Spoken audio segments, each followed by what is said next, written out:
Tudo bem? Vamos orar um pouquinho? Senhor, estamos carentes da Sua presença para revelar a Tua palavra. Tu nos dissestes que Tu escondestes a Tua palavra dos sábios entendidos, mas Tu a revelou e vai revelar aos pequeninos. Nos dê a graça de ter um coração pequeno, Senhor, e revela-nos Tua palavra.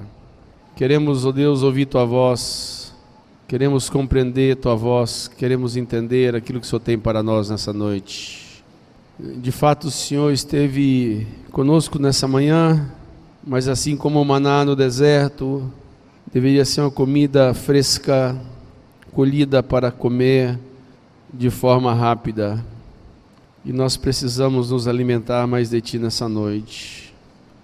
Só nos resta clamar ao Senhor que Tu venhas manifestar Tua presença na exposição da Tua palavra, porque a Tua palavra é lâmpada para nossos pés e luz para nosso caminho. Ilumina-nos e seremos iluminados, Senhor. Endireita nosso caminho, Senhor, pela exposição da Tua palavra e a revelação dela no nosso homem interior. No nome de Jesus. Hoje de manhã nós falamos sobre espírito, alma e corpo, na criação, como Deus criou o espírito, o que era o espírito, a parte que conecta você com Deus, a parte que conecta o homem com Deus. A comunicação do homem com Deus não é através da alma, a comunicação do homem com Deus é através do espírito. E por vezes as pessoas têm uma fé almífera, uma fé guiada por meras inclinações da alma, e por isso tem uma vida tão oscilante, uma vida que não é linear. Por isso que muitas vezes, quando a gente conversa com as pessoas, como é que você está? E se ela se encontra efusivamente bem, vivendo dias não tão difíceis, facilmente ela externa um sorriso e diz, tudo bem, graças a Deus. E por vezes você encontra com as pessoas, às vezes até com a mesma, e não está passando dias tão agradáveis. Como é que você está? E se for do sexo feminino, as mulheres são mais sinceras, né?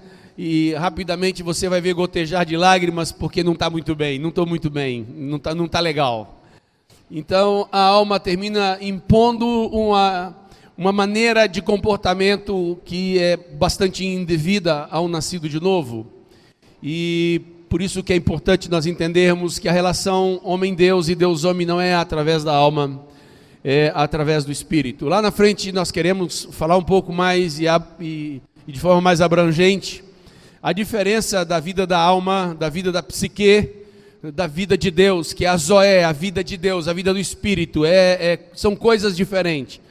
Mas no momento eu só estou abrindo isso para você entender que lá no Éden essas coisas foram feitas e de forma harmoniosa o homem vivia com Deus. A sua relação com Deus era perfeita porque a sua alma recebia toda a informação através do seu espírito.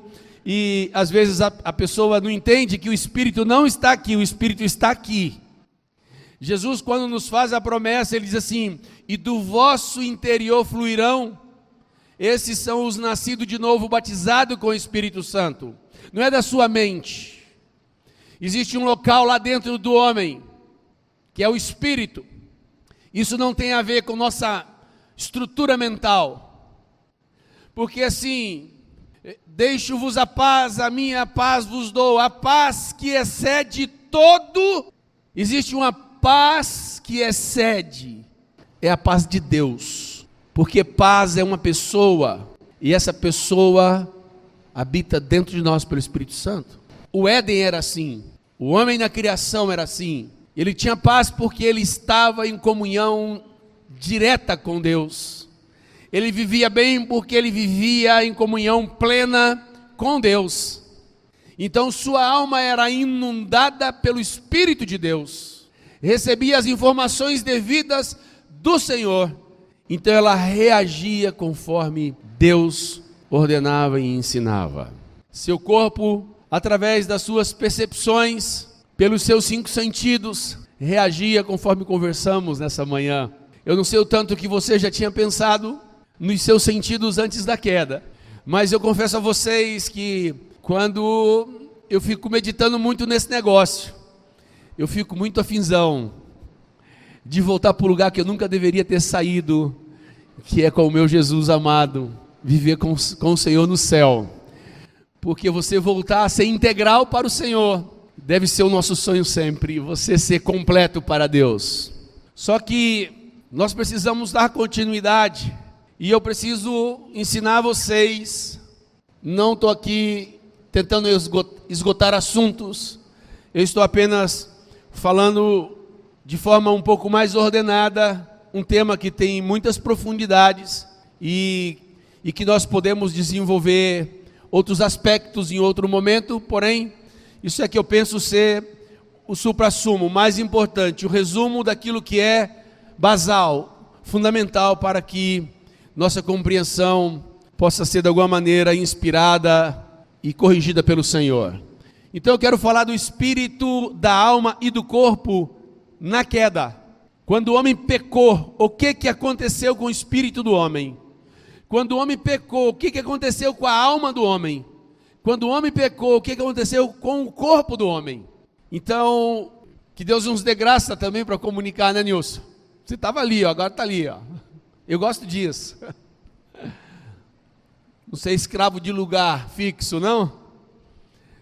Então, que Deus nos ajude a comunicar com simplicidade, com graça, com fé, unção, e de forma profética, denunciar o que aconteceu com a raça humana com a queda. Vamos lá para o nosso manual, vamos voltar para a Bíblia, vamos entender como é que foi tudo isso.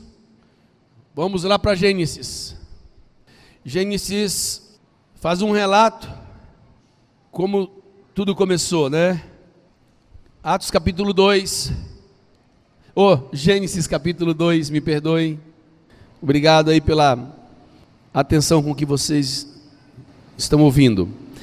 Então, Gênesis capítulo 2, tem hora que eu fico com vontade de ler todo. Vamos ler a partir do versículo 8.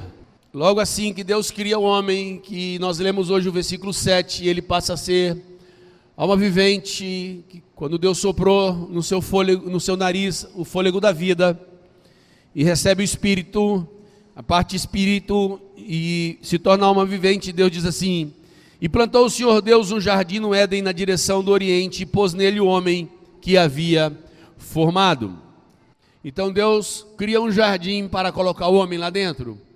A beleza criacional, o objetivo criacional de Deus.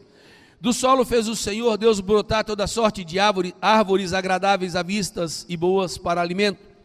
E também a árvore da vida do meio do jardim, a árvore do conhecimento do bem e do mal. Eu queria fazer mais uma síntese acerca dessa declaração. Do solo fez o Senhor Deus brotar toda sorte de árvore. Imagina, só havia terra. Aí Deus faz brotar. Ah, Senhor. E Ele faz brotar todo tipo de árvore. E observe bem os sentidos sendo colocados aqui. Toda sorte de árvores agradáveis a quê? À vista. Olha, Deus preocupado com o sentido chamado visão. E diz assim mais: e boas para alimento. Ele preocupado com o nosso paladar, preocupado com nossa ingesta alimentar. É lindo demais isso ou não? Sabe por que Deus fez as frutas? Por causa de você e de mim. Ele criou toda a diversidade de árvores frutíferas por causa do amor que Ele tem por nós. Um pai colocando o filho no paraíso. No paraíso. Hã? Imagina que as frutas lá aí não tinha esses bichinhos que tem hoje, não? Você podia comer uma goiaba, sendo ela goiaba? Hã? Manga.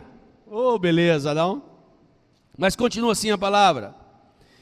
E também a árvore da vida no meio do jardim, e a árvore do conhecimento do bem e do mal. E saía um rio do Éden para regar o jardim, e dali se dividia, repartindo-se em 4 braços. O primeiro chamava Pison, que rodeia a terra de Avilá, onde há ouro. Nós temos que descobrir onde está passando essa água. O ouro dessa terra é bom, também se encontra lá o bidélio, a pedra de ônix. Olha aí, ó. O segundo rio chama-se Gion, é o que circunda a terra de Cuxê. O nome do terceiro rio é Tigre, e é o que corre pelo oriente da Assíria, e o quarto é o Eufrates. Tomou, pois, o Senhor Deus o homem e colocou no jardim do Éden para o cultivar e o guardar. E o Senhor Deus lhe deu essa ordem: de todas as árvores do jardim comerás livremente, mas da árvore do conhecimento do mal não comerás, porque do dia em que dela comeres, certamente morrerás. Eu me recordo estar ministrando o evangelho para um advogado, e ele disse assim: pô, Edmar, por que Deus meteu essa árvore do conhecimento do bem e do mal, cara? Facilitaria muito se ele não tivesse colocado, né? Aí eu disse a ele assim: tá bom, eu até te entendo, mas eu quero te fazer uma outra leitura dessa verdade. Você consegue quantificar quantas árvores frutíferas tem na face da terra? Perguntei a ele. E pergunto a você. Você consegue mensurar as variedades de frutas que existem em toda a terra? E aí você engloba não apenas as frutas de clima tropical, engloba todas as frutas de todas as regiões, de todos os climas, subclimas do mundo. Será quantas mil variedades de frutas poderíamos contar? Quem quer arriscar um número aí para me ajudar?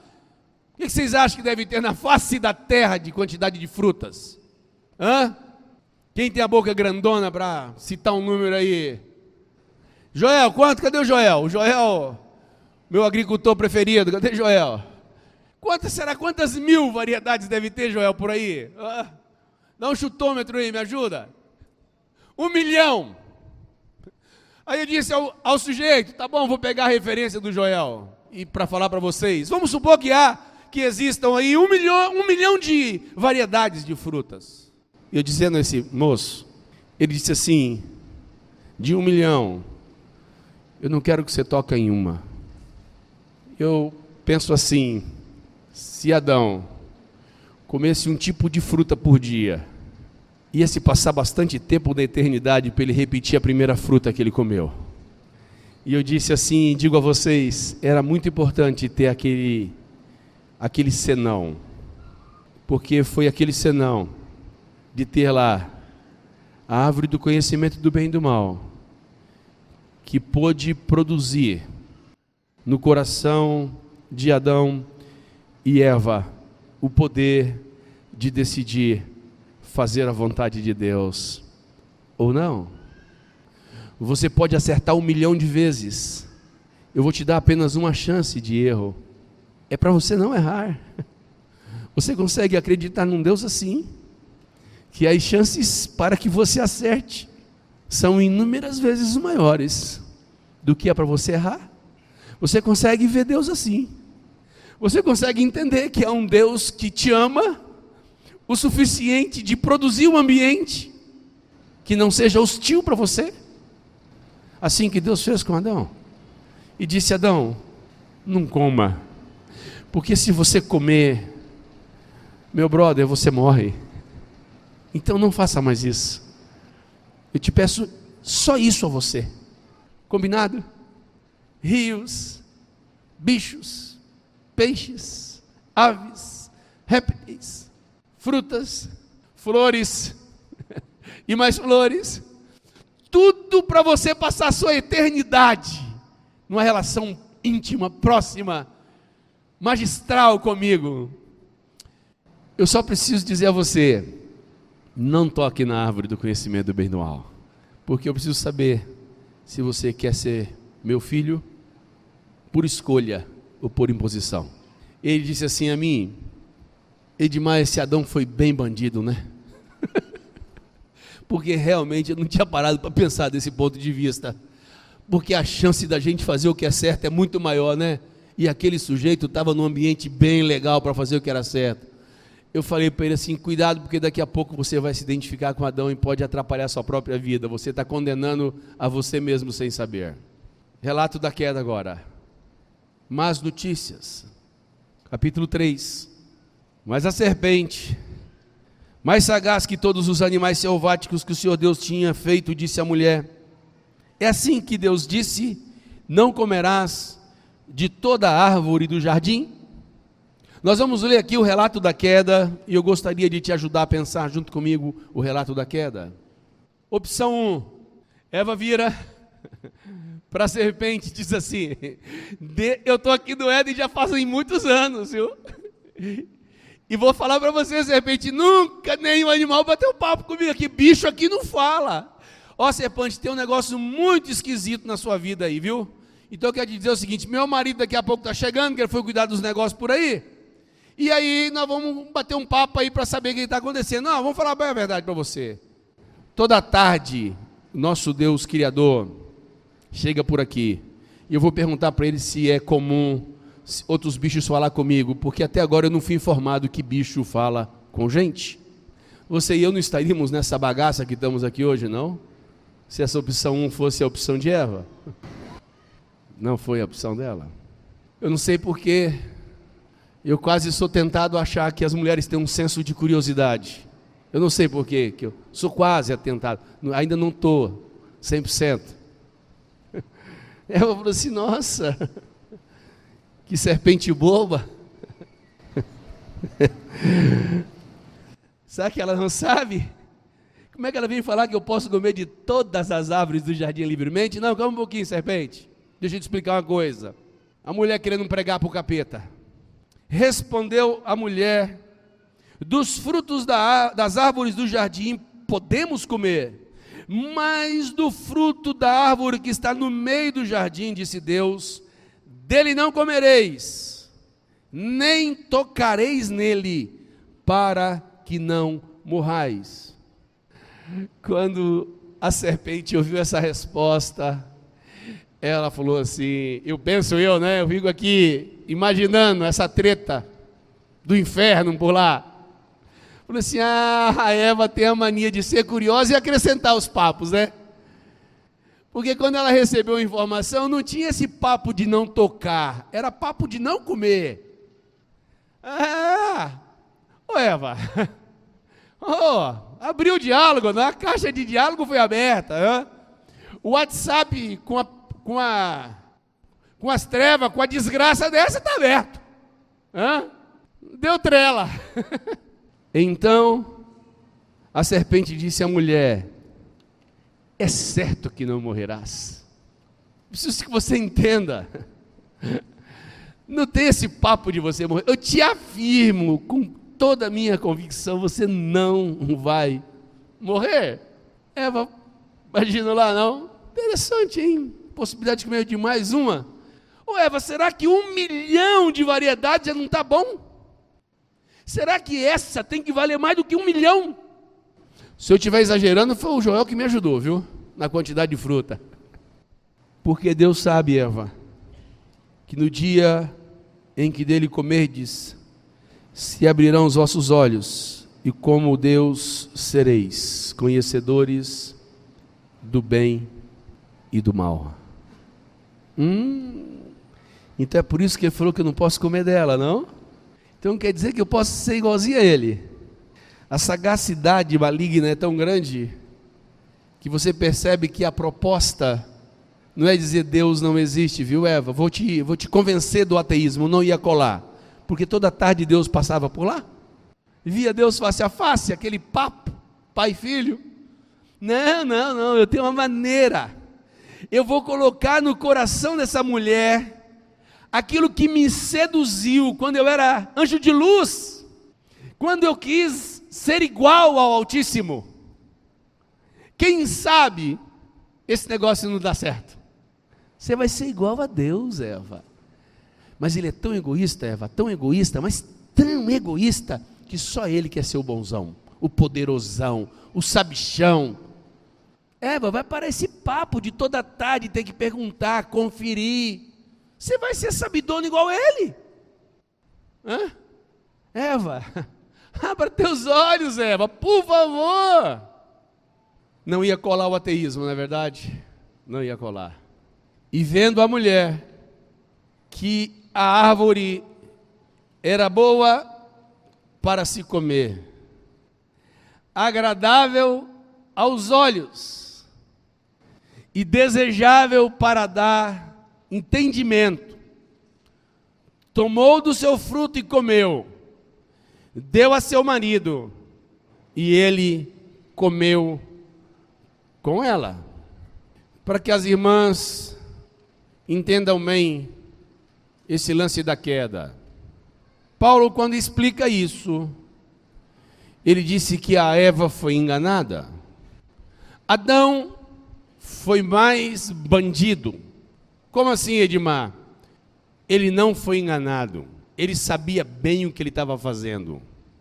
E entre a vontade de Deus e Eva, ele disse, é assim, né?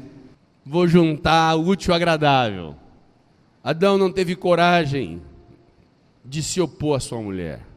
Adão não tinha sido enganado com um argumento do diabo. Por isso quero fazer esse registro. Se Adão virasse para Eva e dissesse assim para ela: Eva, não posso me ausentar um pouquinho de você? Já você está aprontando, né?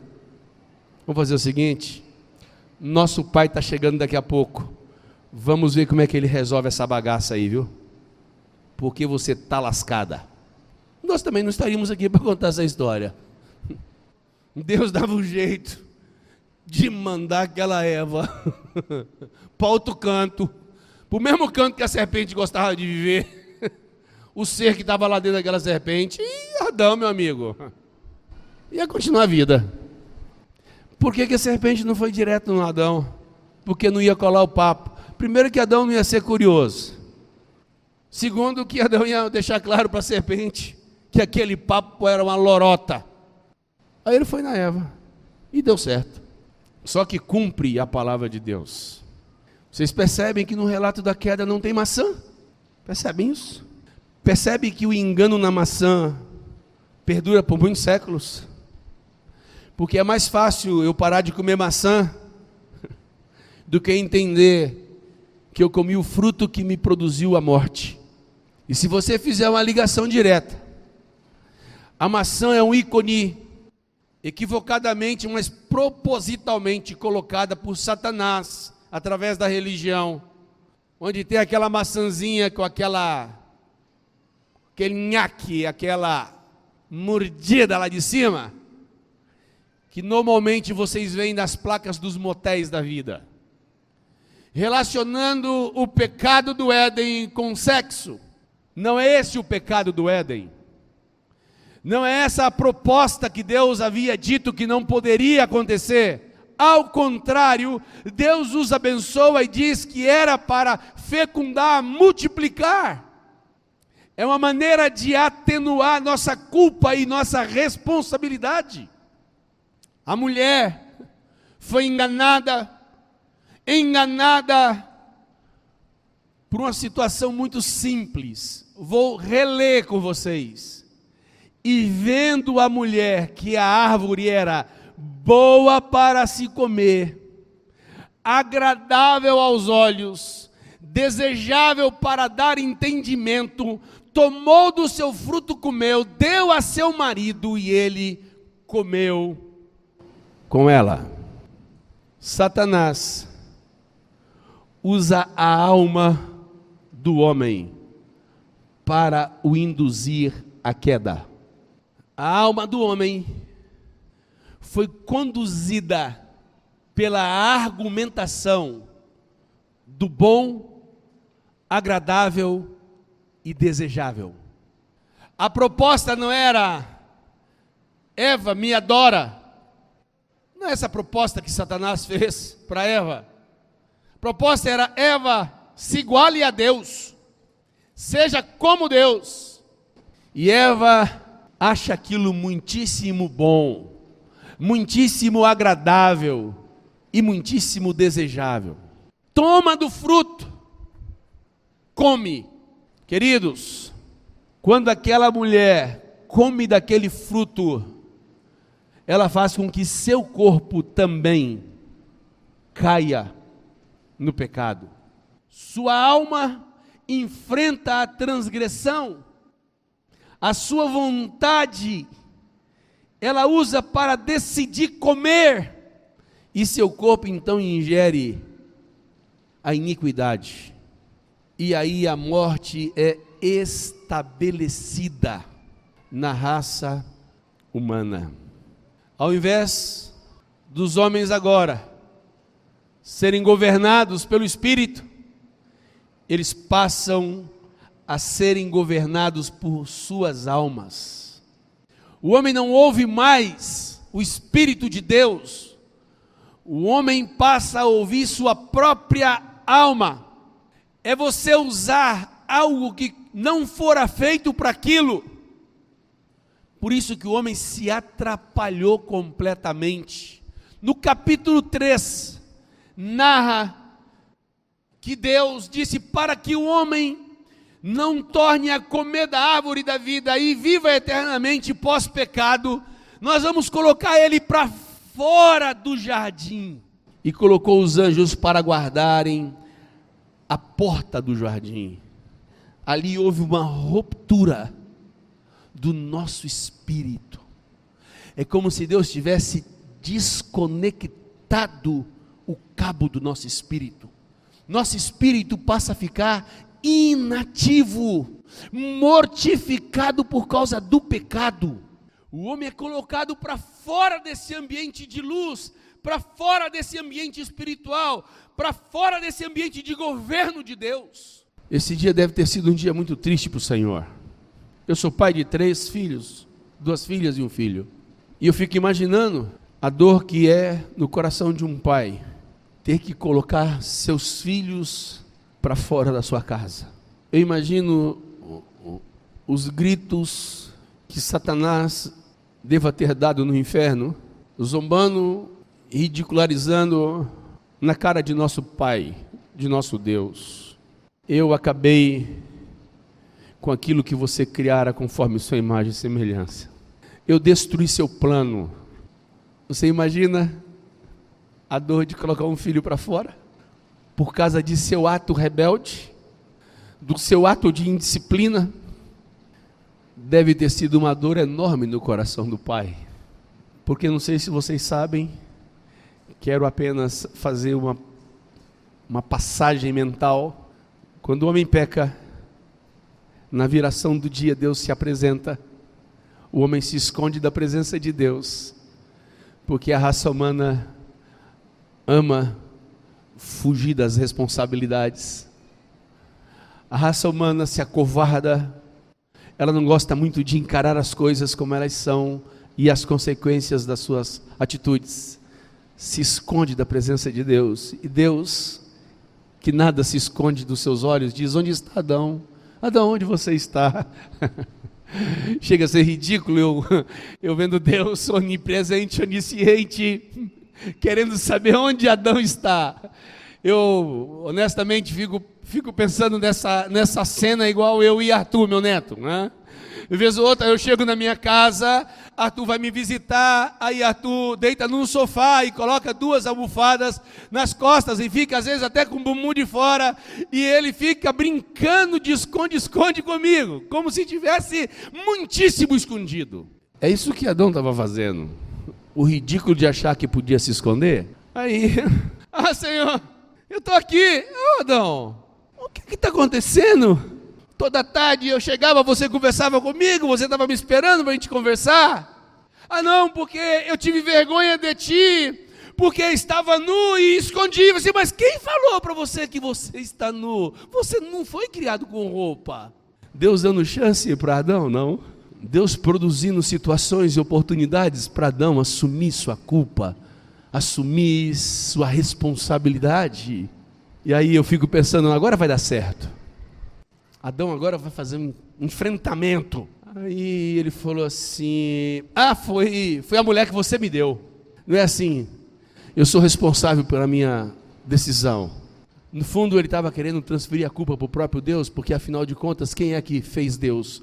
Quem é que fez a Eva? Foi o próprio Deus? Foi a mulher que tu me destes? Aí Deus vai para a mulher, diz, mulher, Eva, o que aconteceu com você, filha? Você não, foi a serpente. Assim passou a ser o homem depois do pecado.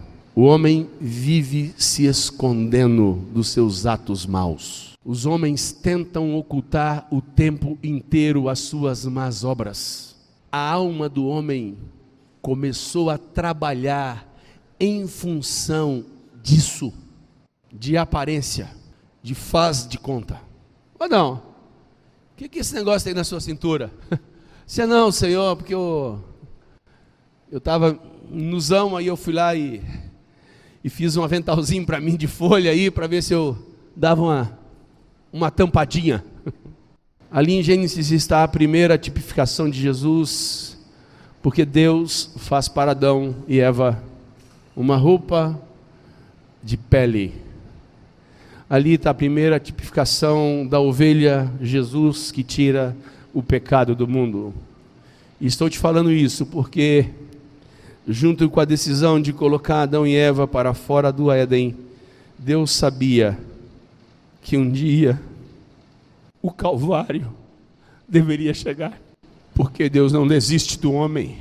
Que dor do nosso amado Deus naquele dia, que dor.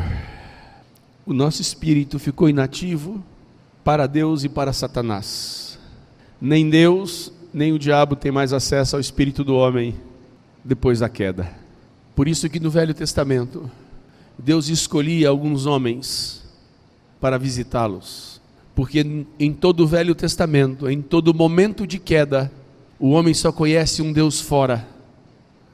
O homem não consegue e não pode se comunicar com Deus dentro, porque o seu espírito está inativo para Deus e para o diabo. Então vocês imaginam a loucura que deve ter sido, não? Porque o sujeito foi feito para ser governado e não para governar a si mesmo. E agora ele tem sob sua responsabilidade tomar decisões sobre sua própria vida, governar a si próprio. Segundo, que esse governo que vinha de Deus sobre a vida dele era através do Espírito, então a alma era influenciada pelo Espírito e não ao contrário. A alma se sujeitava àquilo que Deus falava para ela através do Espírito, e agora não tem mais esse Espírito. A alma passa a ocupar na raça humana um papel de proeminência, o papel principal para o ser humano. Imaginemos um sujeito lá fazendo um cursinho de aviação, para se tornar um piloto. Aí o instrutor está junto com ele, decola o avião, estão lá, estabilizou, está jóia, altitude, velocidade, tudo certinho. E vira para o seu aluno, segura no manche aí, meu brother. Aí ele fica achando que já é piloto, não? Aí o instrutor diz assim, onde nós estamos? Ele só olha, só sei que está dentro do avião, chefe. O homem vive assim, ele acha que está no controle, mas nem sabe para onde está indo. É uma pseudo-segurança, porque você não foi feito para direcionar a sua própria vida, você foi feito para ser direcionado pelo seu Criador, por seu Pai, o nosso amado Deus. Gênesis capítulo 5, versículo 1 ao versículo 3, nos dá uma narrativa interessante da morte. Este é o livro da genealogia de Adão. No dia em que Deus criou o homem, a semelhança de Deus o fez. Homem e mulher os criou e os abençoou. Ele chamou pelo nome de Adão, no dia em que foram criados. Viveu Adão 130 anos e gerou um filho à sua semelhança, conforme a sua imagem. Depois do pecado, o homem perdeu a semelhança de Deus e passa a ser semelhante a outro homem, Adão. Assim como seu pai biológico, Adão, tinha seu espírito inativo, todos os homens passam a ter seu espírito inativos, porque já não fomos mais a imagem do nosso Criador, passamos a ser agora a imagem de Adão. Irmãos, essa imagem de Adão é péssima, porque junto com ela vem o componente da promessa de morte. E morte não é apenas deixar de existir. Essa palavra morte, ela abrange os 3 aspectos humanos, daquilo que é possível. A sua morte para seu Criador. Você ficou desarmonizado com Ele. Você passa a ter problema com os seus semelhantes. E você passa a ter problema consigo mesmo. Não é apenas o castigo eterno. É você viver essa vida terrenal, mal e porcamente. E a partir dessa vida, vai para o inferno, condenação eterna. Está tudo errado. Romanos capítulo 5, versículo 12... diz assim: como que por um homem entrou o pecado do mundo, e com o pecado a morte, assim a morte passou a todos os homens. Todos pecaram, e destituídos estão da glória de Deus. Não há mais glória nos homens sem Deus.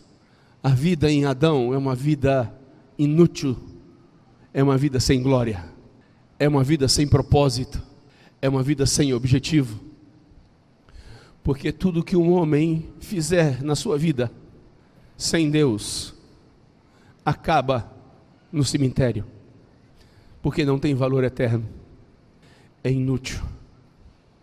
O labor do seu trabalho vai ficar no cemitério. Os bens que você adquirir, acaba o dia que você foi no cemitério. O dia que te enterrarem, o dia que a sua vida não mais existir nessa terra, só vai ter valor, você só irá levar o que te conduzir para a eternidade com Deus. Por isso, a nossa vida nesse presente tempo tem que ser uma vida com muita responsabilidade, porque as suas decisões levarão você a continuar em Adão e sofrer todas as consequências adâmicas. Uma raça inútil.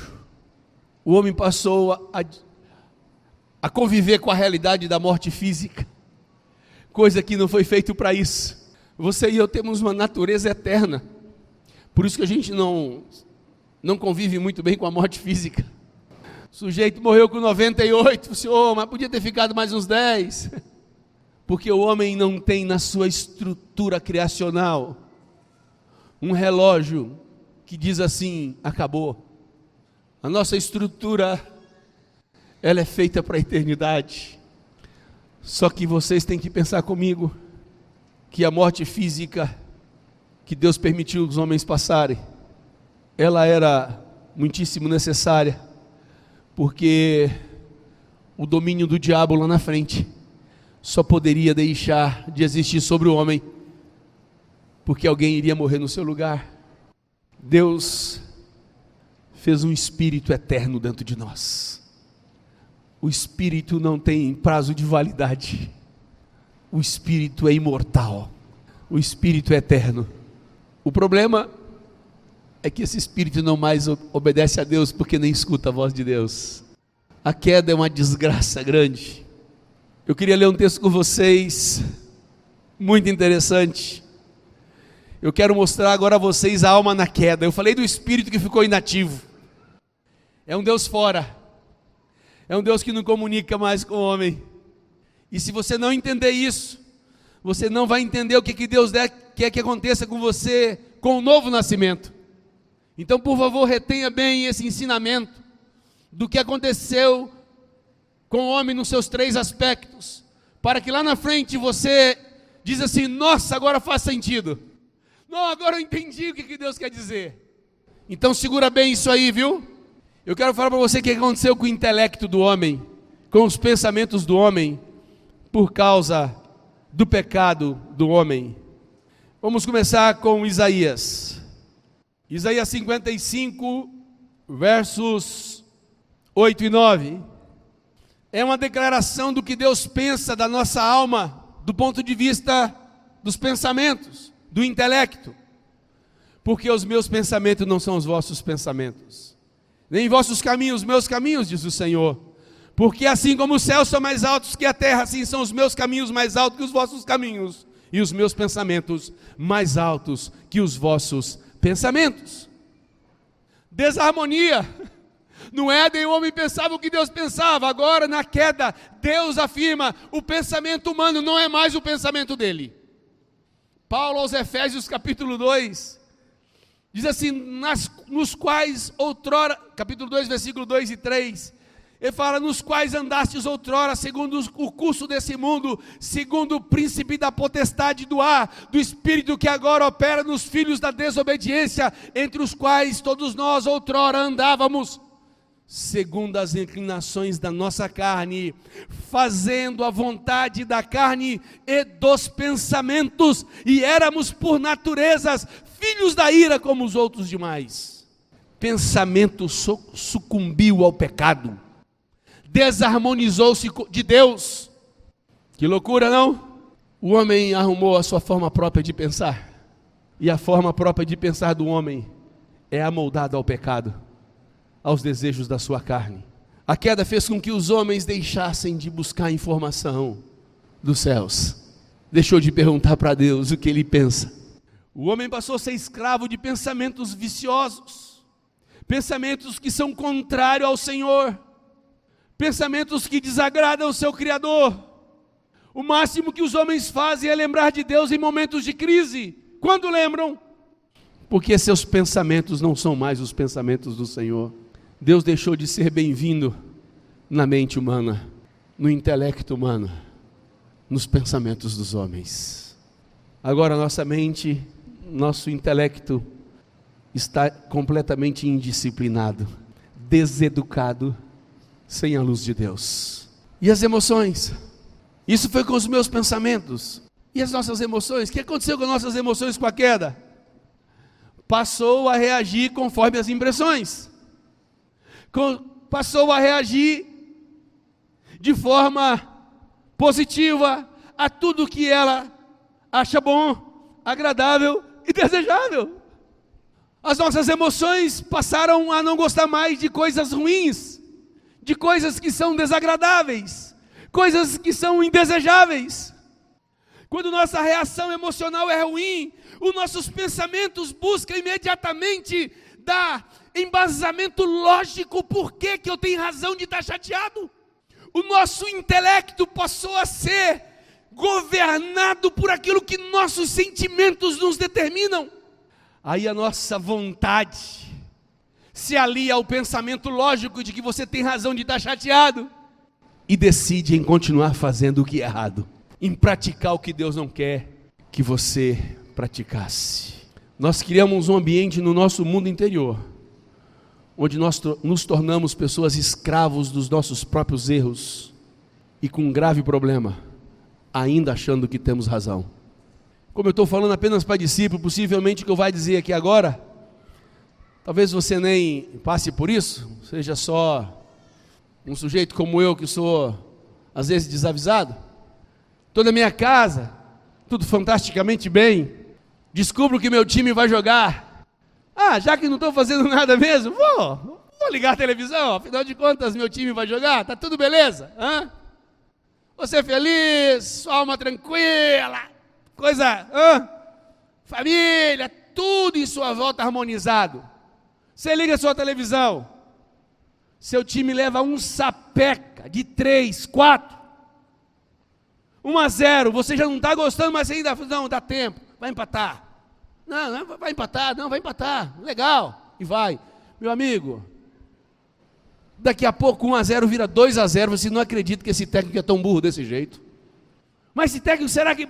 Aí, meu amigo, a sua alma, por causa das suas emoções, dos seus sentimentos, diz assim: é seu time, ele não tem direito de fazer isso com você. O seu time, ele é obrigado a te dar alegria, satisfação, porque afinal de contas você existe para ser feliz. Então esse time está jogando contra as suas necessidades emocionais. Você se vê no direito de se irritar. Daqui a pouco você está irado. Daqui a pouco você está xingando. Aí você descobre que tem um encontrão às 18h30. O futebol acabou às 17h, quase 10. Aí você chega no encontrão cheio de Espírito Santo, claro, né? Com um bico desse tamanho por dentro. Lembrando daquele miserável, daquele zagueiro que deu aquele furo, que não tinha razão dele errar aquela bola, porque afinal de contas ele é um profissional, treina e ganha para isso. Eu estou fazendo um relato de nossa alma caída. Nosso pensamento justifica a reação de nossas emoções, embrutecida, porque ela se deparou com aquilo que é desagradável, e ela não gosta de nada que a desagrade. Mas lá no sofá, você usou sua vontade para decidir fazer o que não prestava. Sucumbiu diante da murmuração e de palavras que não deveriam sair de seus lábios. Seu casamento, casado, tá tudo bem? Você está vivendo aquele esquema de juras de amor eterno, não? Aquele negócio que I love. Aí surge um desentendimentozinho. E se fôssemos comparar o desentendimento como a árvore do conhecimento do bem e do mal e as demais frutas, seria uma excelente representatividade do que é a realidade matrimonial. Você tem muito mais coisas boas para aproveitar, para curtir. Você está vivendo esse momento de gozo com a tua mulher, com o teu esposo. Só que aí rolou um negócio assim que não foi, sabe? Não foi aquilo que a sua alma queria. Aí a sua alma diz assim: nossa, que marido insensível, você percebeu? Aí você fala assim: isso é verdade, rapaz, esse cara foi insensível mesmo. Você começa a construir, porque as suas emoções afetadas, não ficou satisfeita, aquilo te desagradou. Aí você começa a construir raciocínios, pensamentos, para embasar que você tem razão. A sua vida de amor, de juras eternas, vira um inferno numa tarde. Eu estou inventando? Vira um inferno. Ira, ódio, palavras rancorosas, palavras de acusação, e vai. Sabe por quê? Porque o Éden disse que você tem razão, você tem direito de receber só o que é bom, o que é agradável e o que é desejável. Tudo que é contra isso, você tem direito de reagir mal. Irmãos, inúmeras vezes nós lemos na palavra de Deus as amarguras da alma, a desgraça que ela produz na raça humana. Tem um texto de Jó que eu acho muitíssimo interessante. Jó 10.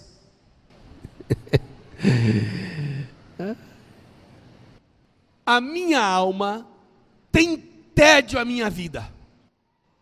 Eu darei curso livre à minha queixa. Falarei com a amargura da minha alma. Pensa num sujeito que conhece de alma, esse tal do Jó, meu amigo, aí é a conversa do cara lá, meu. Só, minha alma está numa amargura louca, e eu vou falar com toda a amargura que minha alma tem. Sua alma caída vai reagir sempre assim. Se o seu chefe te corrigir, se o seu pai te disser não.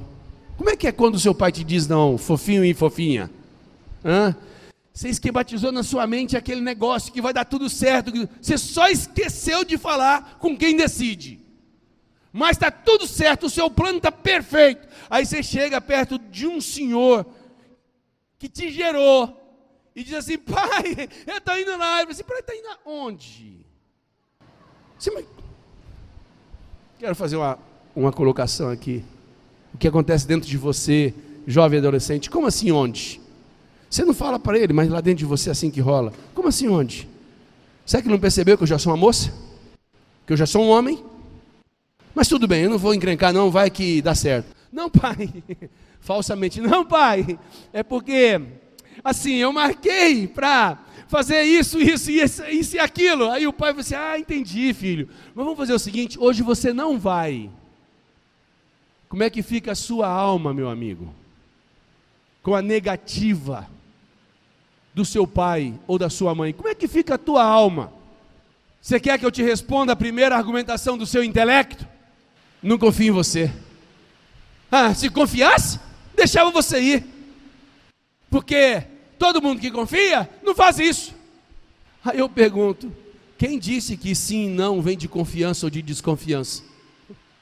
Quem falou isso para você? Sim e não é fruto de razões muito superiores à confiança ou desconfiança. A narrativa não pode ser essa, mas a alma insiste que a narrativa é essa. Quanto filhinho aqui, não precisa levantar o dedinho santo não, senão você vai passar vergonha. Você já falou para seu pai, se você não confia em mim, Você sabe o que eu penso de confiança, irmãos? Eu vou dar um exemplo muito bobinho para vocês, mas confiança para mim é assim, ó. As pessoas não entenderam ainda o que é confiança, viu? Mas eu quero te ajudar a você entender. Confiança não é herança. Confiança é poupança. Ora, como assim, Edmar? Simples demais. Herança, alguém adquire, alguém se esforça, alguém labuta, alguém economiza, alguém tem inteligência financeira e te dá. Morre e fica para você. Custo para você receber herança zero. Poupança. Poupança é diferente. Poupança, meu amigo, você vai ter que abrir mão de comer algumas coisinhas. Você vai ter que trabalhar um pouquinho mais para poder depositar na continha, que no meu coração eu chamo isso de confiança. Porque você depositou um dia, a sua poupança é grande, chamada confiança? Ô meu amigo, calma aí. Aumente a sua poupança. Para de tratar a confiança como herança. Mas a alma, por favor. Hebreus capítulo 12, versículo 5. Atentando 12:15. Atentando diligentemente, porque ninguém seja faltoso, separando-se da graça de Deus. Olha que expressão. Nem haja alguma raiz de amargura que brotando te perturbe, e por meio dela muitos sejam contaminados. Uma pessoa de alma amargurada, ela é queixosa. Uma pessoa que está aborrecida, ela vende o peixe conforme a imagem que ela tem, e não conforme os fatos, e contamina muitos. Precisamos abrir nossos olhos, porque nosso intelecto hoje, nossos pensamentos, trabalham para dar razão às nossas emoções feridas. Eu não sei se você já viu gente assim, ou já aconteceu com você. Eu nunca vi o Jonatas. Primeira vez que eu vou ver o Jonatas. Tudo bem? Dentro dele, a alma dele assim, diz assim, não fui com a cara dele? Eu tive uma má impressão? Sim, mas o que o Jonatas fez contigo? Nada. É só a sua alma mesmo. As pessoas passaram a viver conforme suas próprias impressões. Rapaz, eu tive a impressão que fulano de tal me olhou com a cara diferente. Eu disse, como é que foi? Ele colocou uma máscara. Como é que foi a cara que ele usou? Porque eu sempre tive essa cara, feia, mas é minha. E eu não vou dar conta de te olhar com uma outra cara que não seja minha. A alma caída vira uma miséria. O homem passa a ser governado por suas emoções. O intelecto do homem passa então a raciocinar para dar base para suas emoções feridas. E a nossa vontade? A nossa vontade agora é usada para tomar decisões em função do argumento da mente. O seu intelecto argumentou que você tinha razão, porque fulano de tal não deveria ter feito aquilo, aquela situação não deveria ter acontecido daquela maneira, então você começa a decidir conforme o intelecto que você engoliu, que não é conforme a vontade de Deus. O homem então passa a decidir conforme os argumentos que passou a mão na emoção.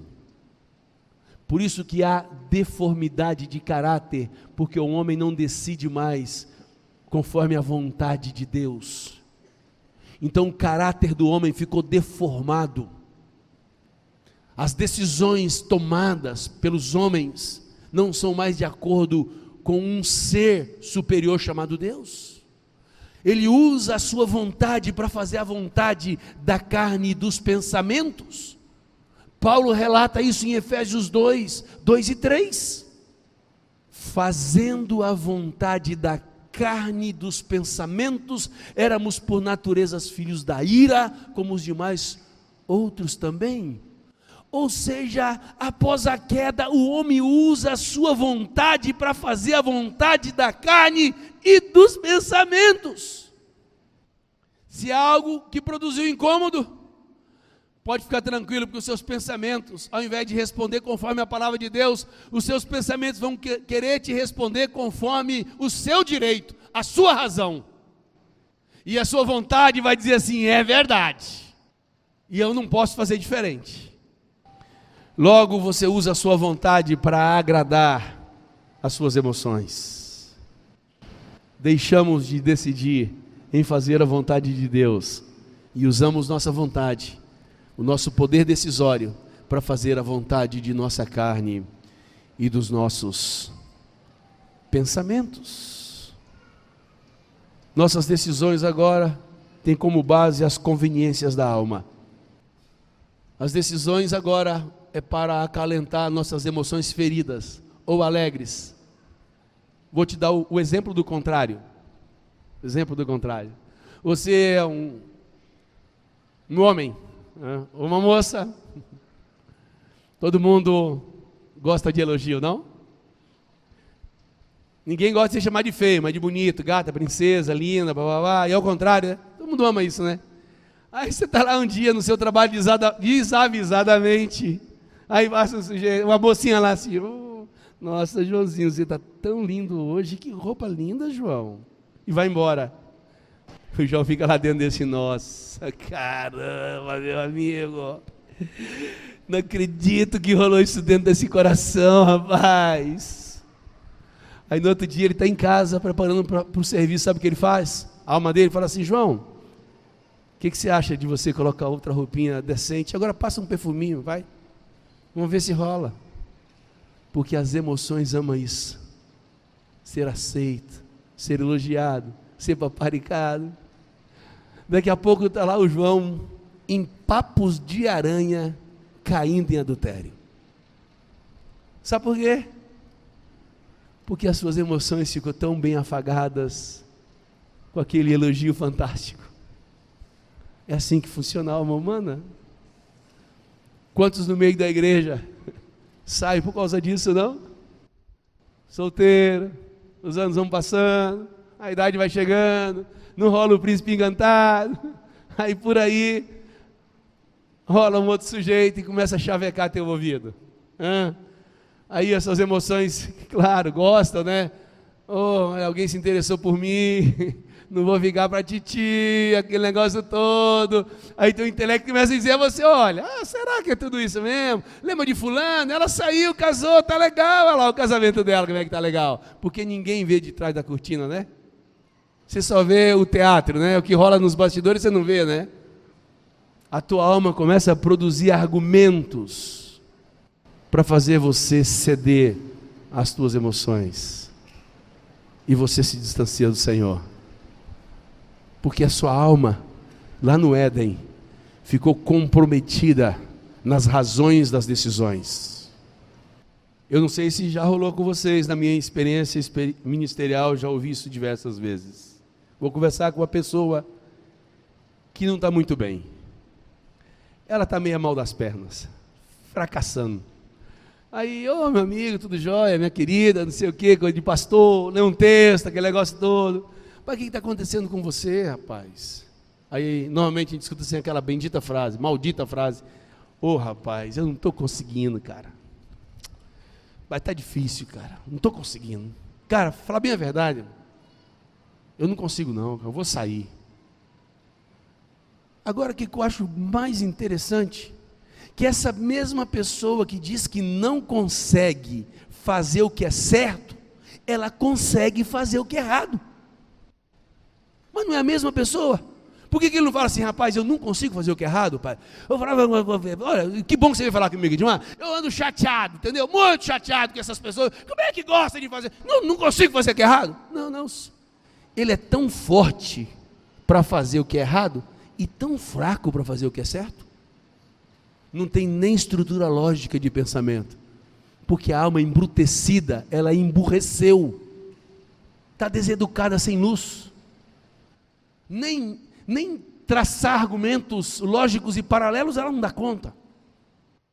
E o corpo? Se você acha que a bagaça da alma está pouca, você vai ver o que aconteceu com o nosso corpo. Quando eu falo para vocês que nós temos que querer ir para o céu, irmãos, não é brincadeira não. O que nós herdamos de Adão é miséria em cima de miséria.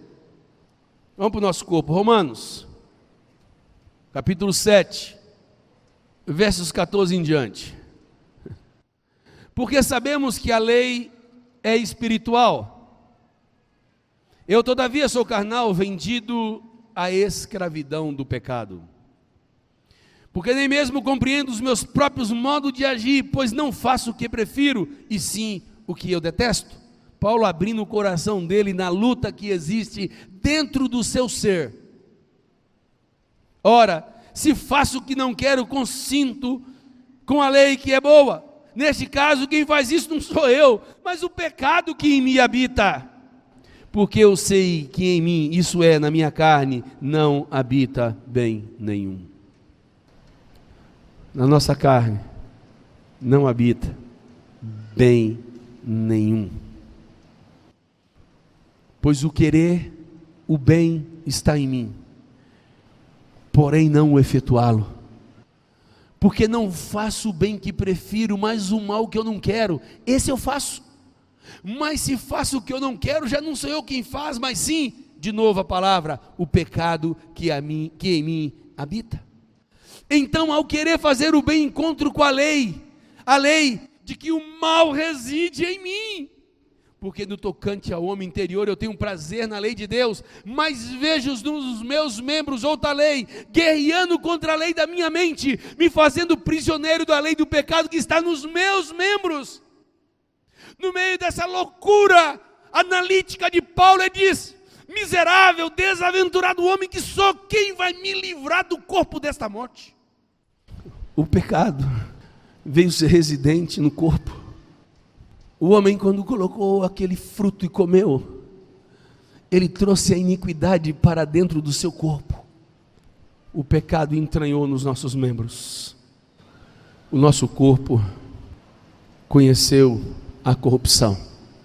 Por isso eu lhes afirmo que todos os nossos sentidos foram afetados, a ponto de João dizer que tudo que há no mundo passa, a concupiscência da carne, a concupiscência dos olhos e a soberba da vida, isso não procede do Pai, isso é do mundo. Nossa visão foi corrompida, os nossos olhos ficaram corrompidos, os nossos sentidos ficaram corrompidos. O homem parou de emprestar seu ouvido para ouvir a voz de Deus e passou a ouvir outras vozes, que não a voz do seu Criador. O homem passou a buscar substitutos de Deus. Tamanho é o vazio que há dentro da raça humana. Aquilo que Deus nos deu para ter esse contato criacional, por causa da queda e da corrupção, os nossos sentidos passaram a ter prazer nas coisas que desagradam a Deus. E Satanás, sabendo disso, criou a indústria do entretenimento.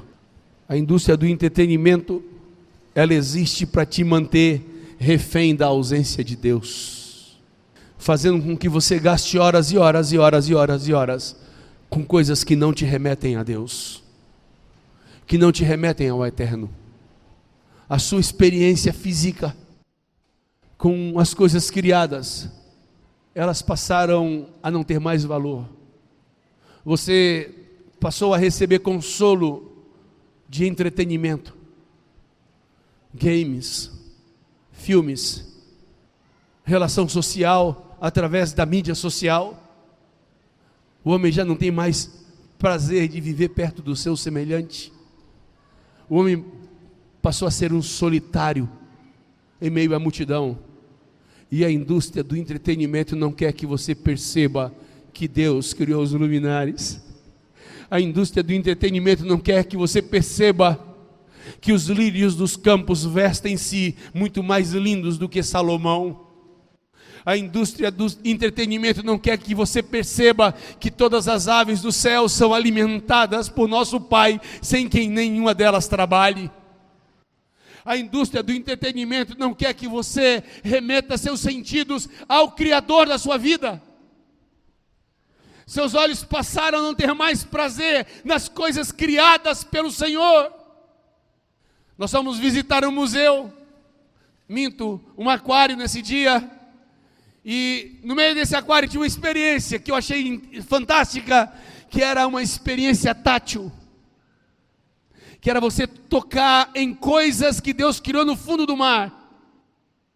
Então se pegava a mãozinha da criança e colocava em cima de alguma criatura de Deus, para que as crianças pudessem, pelo tato, perceber esse poder criacional.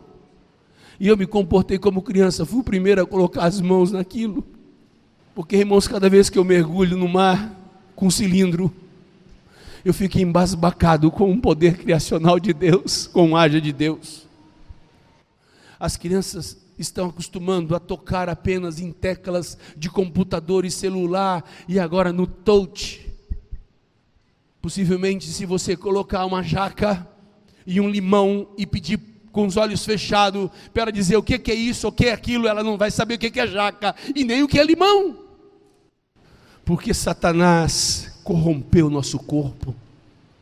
O pecado acabou com essa sensibilidade criacional de admirar as coisas que nosso Pai criou. Os homens vão passar dessa vida sem conseguir descobrir 1/1000 de todo o poder de Deus criacional. De tamanha é a eficiência criacional de Deus. De vez em quando eu leio lá, descobriram mais uma galáxia, descobriram mais não sei o que. Tem muito mais por descobrir, vocês não estão entendendo. Mas a indústria do entretenimento quer substituir Deus no corpo humano. Não aceite se tornar refém da ausência de Deus, substituindo o seu tempo de ter contato com Deus com os entretenimentos na vida. Acostuma seus olhos com coisas que Deus não gostaria que você acostumasse, que ofendem a santidade de Deus. Não acostumem o seu corpo nos seus 5 sentidos, ficar desapercebido do poder criacional. Você consegue se alegrar com o paladar? Colocar na boca a comida e perceber texturas. Você consegue se alegrar com isso? E Deus fez isso porque me ama. Quem disse para Ele que Ele deveria colocar palato? Quem disse para Ele que as coisas tinham que ter sabor? A não ser o amor generoso de nosso Pai, que o pecado tenta acabar. As pessoas passaram a comprar entretenimento mais do que comida. Os homens criaram substitutos para Deus. Por isso que vivem de mal a pior, porque Deus é insubstituível. Existem valores que o homem passou a dar após a queda, que eu vou fazer referência neles, que são miseravelmente contrários aos valores celestiais. Você já parou para pensar no valor que a raça humana dá a uma coisa chamada beleza? Já parou para pensar nisso? O mérito do ser humano é colocado em dúvida se ele é bonito ou feio. A primeira grande preocupação dos pais quando o filho vai nascer é assim: será que é perfeito? Aí quando nasce, graças a Deus é perfeito, vamos ver se é bonito agora. Já pensou? Você, me perdoe meus devaneios, né? Eu meditando sobre esse tema um dia, fiquei pensando, por trás disso aqui, todo mundo é igual. Por que o valor é dado à beleza então assim? Por que a preocupação da raça humana agora se é bonito? Porque o coitadinho, se nascer feio, ele vai ter que se familiarizar com os olhares frios da rejeição. Agora, se o fofinho é bonito, toda tia quer colocar no colo, né? O tratamento das pessoas com as crianças, vinculado diretamente à sua beleza estética. Aconchego, palavras elogiosas. Você já viu o concurso de feiura? Exaltação da feiura. Agora eu te pergunto, quem estabeleceu esse padrão de beleza? Foi quem te criou? Quem disse que beleza tem a ver com a cor da pele? Quem disse que beleza tem a ver com a cor dos olhos? Quem disse que beleza tem a ver com a sua altura, com a sua estatura? Quem disse que beleza tem a ver com o tipo de cabelo que você nasceu? Quem estabeleceu isso como importante não foi o Deus Criador, foi o Deus deste século, Satanás, porque os valores de Satanás, eles são estéticos e externos, e os valores eternos são internos, é aquilo que você é. Como as mulheres são reféns disso, não? Como as mulheres aceitaram esse culto à beleza, como a raça humana se tornou escrava disso. A preocupação da história não é dizer a negra de neve, é a branca de neve. Não é a feia adormecida, é a bela adormecida. Era um patinho feio, mas dentro dele tinha um cisne lindo demais. O Dumbo é um elefante, mas ele tem a orelha suficiente grande para voar. E aqueles que têm orelha grande, a chamada orelha de abano, tem graves complexos, porque tem que escutar essa expressão de Dumbo o resto da vida. Aí deixa cabelo grande, aí tenta esconder, e se for moça, coitada, parece que o corpo dela inteiro é uma orelha, porque essa raça humana disse que esse não é o padrão estético de beleza aceito. A sua adolescência fica comprometida, porque a sua beleza estética não é uma referência da beleza estabelecida por Satanás nesse século. Moças bonitas têm os meninos aos seus pés. Moças que cumprem o padrão estético desse século, fica com quem ela bem quer. Como é que é adolescente aí, quando começa a surgir aquelas espinhas no rosto, típico da puberdade? Não gosta nem de olhar para o espelho? Passa a ter problemas consigo? Você não vai receber um corpo novo na glória? Igual o de Jesus? Eu vou. Lá não vou ter vitiligo não. Quanto mais a sociedade valorizar a beleza, mais vulnerável a sociedade fica sexualmente. Porque são padrões que caminham juntos. E quem estabeleceu esse culto? A beleza foi Deus? Onde que tem uma padronização bíblica para a altura masculina e para a altura feminina? E por que você aceita isso como se isso fosse de Deus? É a sua alma atrás de substituto. Te falta Deus, tem que colocar beleza. Te falta aquilo que é o preenchimento interno, você vai atrás dos preenchimentos externos. Para Deus, nosso valor não consiste nessas coisas, né, Paulo? Bendito é o Senhor por isso. Quando você passa pelo crivo da beleza, vem o segundo crivo. Você pode ser até feinho, mas ser burro é brabo, hein? Aí vem um segundo padrão que o mundo estabeleceu. Tá bom, você não deu conta de ser bonito, mas tem que ser inteligente, né? Porque se for feio e burro, lascou o cara, né? Na sala de aula, as meninas bonitinhas podem ser até burrinha, mas todo mundo quer fazer trabalho com ela, por causa do chaveco. Não é porque ela vai ajudar e nem somar com nada, não. Agora o sujeito pode até ser feinho na sala de aula, mas se ele for inteligente, as meninas que não gostavam dele, as bonitinhas em especial, são um monte de aproveitadoras, não estou falando todas as bonitas, vai querer fazer trabalho com o inteligente, sabe por quê? Porque ele é o burro de carga, sabe, vai tirar 10 nas costas dele. Quem disse que Deus te mede assim? E por que você aceita a sua autoestima ser medida por beleza, por padrão mundano de beleza e por inteligência? Deus tem que nos ajudar a não nos sucumbirmos diante dessa alma caída, que ama esse tipo de procedimento. Deus ajude a cada um de nós a entender isso. Quantas pessoas têm dificuldade de reter conhecimento de uma forma, só que aquele padrão que o colégio faz, ele não encaixa nele. Como não tem um padrão que ele aprende mais rapidamente, coitado, fica igual uma tartaruga, né? Não dá conta, coitado, de pedalar. Aí ele recebe o carimbo de burro. Não, querido, ele só tem outro tipo de inteligência, para outro tipo de coisa. Não, mas ele tem o rótulo, já foi. Você passa a valer o que a sua nota diz acerca de você. Você é medido pelo seu desempenho escolar. Você pode ser 10 no colégio e ir para o inferno do mesmo jeito. Feio, burro. Ah, mas se ele tiver um dinheirinho, aí conserta bastante, né? O dinheiro é o terceiro padrão do homem, substituto. Vai preencher a alma dele. É a beleza, é a inteligência e a grana. Meu amigo, um dos três você tem que ter, senão você está ferrado. Senão, os olhares hostis da vida contra você. O sujeito, Shirley, não é muito bonito. Ele também não é muito inteligente, mas ele vai num carro muito bom para o colégio. Mas melhora tanto, ajuda tanto a lataria dele, porque as pessoas passam a ser medidas por aquilo que têm, não por aquilo que são.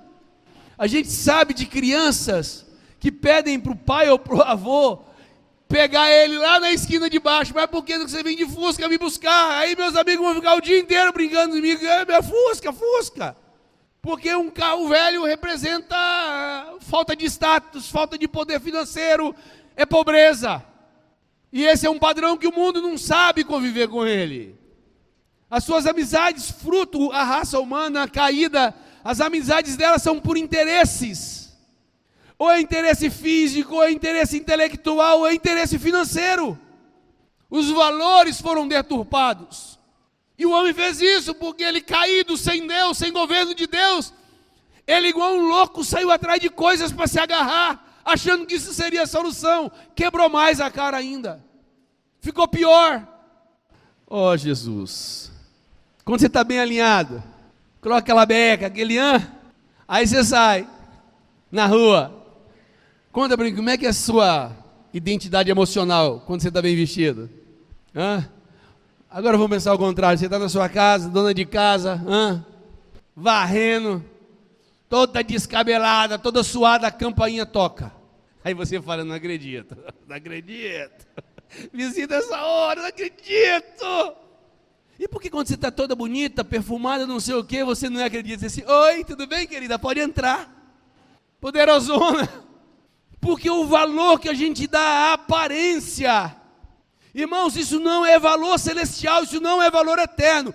Isso é um valor que o homem arrumou para ver se tampava a ausência de Deus, e não dá certo. Falsas necessidades, publicidade e marketing preparado para produzir em você uma necessidade que você nunca teve. Um dia desse eu fiquei pensando sobre isso, falei assim, rapaz, como é que um homem vivia sem Red Bull? Trabalhava do mesmo jeito, ficava sem dormir do mesmo jeito, cansava do mesmo jeito e não tinha Red Bull. E agora? Eu podia usar o princípio ativo, né? Taurina. Fica melhor. Eu instigava você melhor a pensar. Você sabia que não existia vida antes da descoberta da taurina enlatada com gás? Envasada com gás. Taurina envasada. Os energéticos da vida. Aí você é um coitado que a sua renda financeira não compra um negócio daquele. Aí você começa a ter um sonho de consumo. Rapaz, deve ser uma delícia aqui, todo mundo toma, né? Rapaz, eu vejo na televisão aquele negócio assim, e eu vejo as pessoas tomando. Rapaz, vem cá, vem cá, e antes de existir isso, como é que as pessoas eram frustradas porque não tomaram? Loucura, dinheiro, ter, consumo, gasto, coisas inúteis, vãs. Meu amigo, hoje foi dia de dizer a vocês más notícias, péssimas notícias. Mas são notícias que você e eu convivemos com ela, porque nós temos um corpo de pecado. Paulo nos diz isso. Nós separamos de Deus, nós separamos o nosso próximo e nos separamos de nós mesmos, porque perdemos a real razão de existirmos. Aí eu te pergunto, se você não conhece isso, como é que você vai saber que você está sendo santificado para a vinda de Jesus no seu espírito, na sua alma e no seu corpo? Vocês escutam sempre falar assim, que obra da carne é pecado. Você sabe o que é uma obra da carne? É toda vez que você faz a vontade da sua alma desanexada de Deus. Isso é uma obra da carne. Inclusive coisas boas. Vou te provar. O sujeito de uma religião entende que parte do seu aperfeiçoamento é fazer o bem. Então ele vai lá e monta uma creche para fazer o bem, porque ele precisa ter o espírito dele aperfeiçoado. Aí eu te pergunto, essa é uma obra do espírito ou da carne? É uma obra da carne, porque ela está desanexada do espírito de Deus. Deus não mandou ele fazer isso para ele se aperfeiçoar, porque o aperfeiçoamento é uma pessoa, não é uma obra. Como igreja, precisamos entender que Deus quer que nós nos santifiquemos em tudo. Nosso espírito, nossa alma e nosso corpo. Deus quer santificar seu espírito, Deus quer santificar sua alma e Deus quer santificar seu corpo. Amanhã à noite, se Jesus tiver voltado, eu estarei no céu, não sei você, mas se você for, a gente vai estar junto lá. Agora, se Ele não nos buscar até amanhã à noite, a gente vai estar aqui, para a gente falar como é que Deus fez para resolver essa problemática toda, como é que deve ser nossa vida com Deus, por que essa situação desgraçada que Adão nos meteu, é possível Deus resolver ela por nós, para que você de fato seja um homem e uma mulher santa e santificada pelo Senhor, amém? Abra sua Bíblia em 1 Tessalonicenses capítulo 5, versículo 23, vamos ler esse texto em voz alta juntos.